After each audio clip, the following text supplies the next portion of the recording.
What is up, guys? Today I will show you how to fold your Ninebot F3 scooter. Also, this is working for ZT3 scooter and for the G3 scooter here.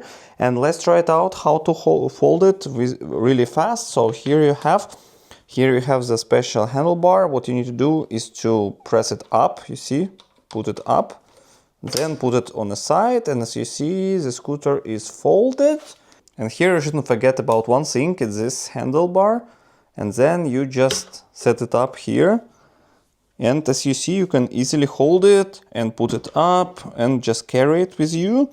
And it's pretty stable here. If you want to just put it back, what you need to do is unfold here, fix it, then put it up. Okay, and fold it back like this. So it's fixed, as you see, and it's very fast, and you can do it within 1 minute.